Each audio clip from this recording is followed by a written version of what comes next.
Welcome back into the Bettor Half Hour. All right, we're going to talk a little hockey, debrief on what we've seen thus far in a few series, particularly our New York Rangers against the Pittsburgh Penguins. We know how game 1 through 3 went. Game 1, we got robbed. You know we got robbed. Come on, triple OT, they should have won.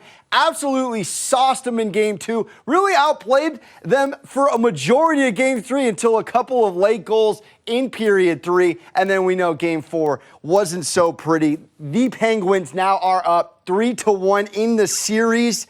It's a tough one. I'm not going to lie. This is a tough spot. We hate to see it from a series takeaway thus far. We know the Penguins have pounced on really a lot of this New York Rangers defense, and we're not really used to seeing because the Rangers play excellent defense. And a lot of people are on Shesterkin, but they shouldn't be because this is really a combination of players not necessarily being in spots when they otherwise should be, and we are not taking advantage of these backup goalkeepers for the Pittsburgh Penguins, and right now they lead 3-1, and just in terms of historically 3-1 deficits, the last team to do a 3-1 comeback, the Montreal Canadiens in 2021, this deficit has been overcome in all of the NHL playoffs 30 times, so it can be done.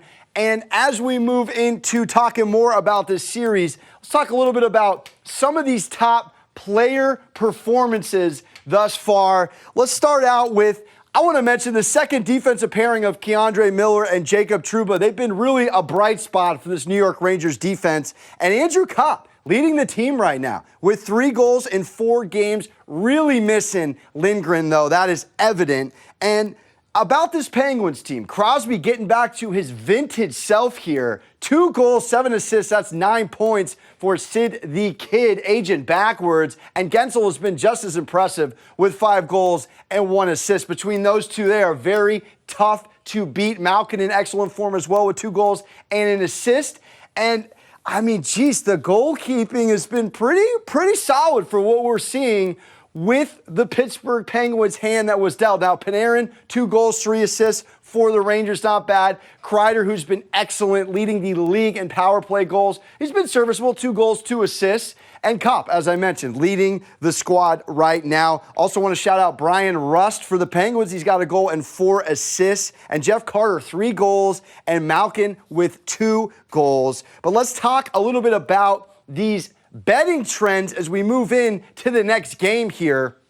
Game 5, must win. It's win or go home. We do know that every game has gone over the series total. Several goals dancing all over the place. You saw a 7 spot, for goodness sake. So I think it's safe to say with a 6 over-under that the over is the play based off trends. Now, the Rangers have failed to hit and cover the puck line in 7 of their last 8 games. You don't love that. But I do have a little goal prop here. The both teams to score at least 2 goals by the 60-minute mark has hit in each of the Rangers' last 8 night games. So keep that in mind. And then, I hate to say this, but I have to. The Penguins have won 5 of their last 6 night games against the Metropolitan Division opponents as we move on. And we talk about another series that is actually very riveting right now. How about the Florida Panthers coming back down 2-1 late and really a must-win game 4 in Washington? They end up winning in overtime 3-2,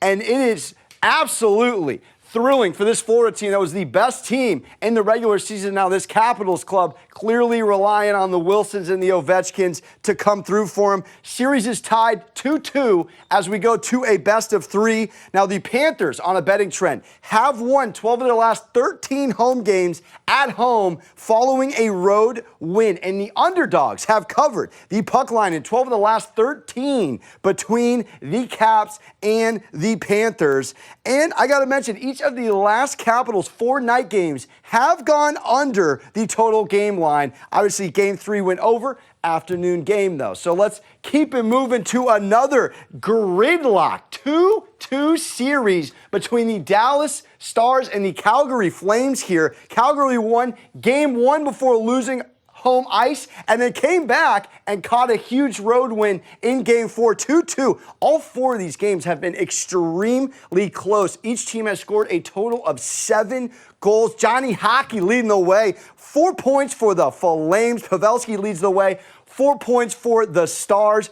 Now, on some betting trend thoughts here. The Stars have covered the puck line in 7 of their last 8 games in Calgary. That's important to note here, but the Stars also have won 16 of their last 18 following a loss against the Flames. That is a serious trend there. Now, the Flames have also won the first period in each of their last 7 Wednesday games, for what it's worth, and 5 of the Flames' last 6 games have gone under the total goal line. So this has been a lot of back and forth defense. Very much a chess match between these two. 5.5 is going to be interesting. But because both have taken a win on both of their home ice, this is really a must win for Calgary, as you're seeing a heavy juiced line for the Flames. But that is how we dance, talking a little playoff hockey. We got more show coming up next.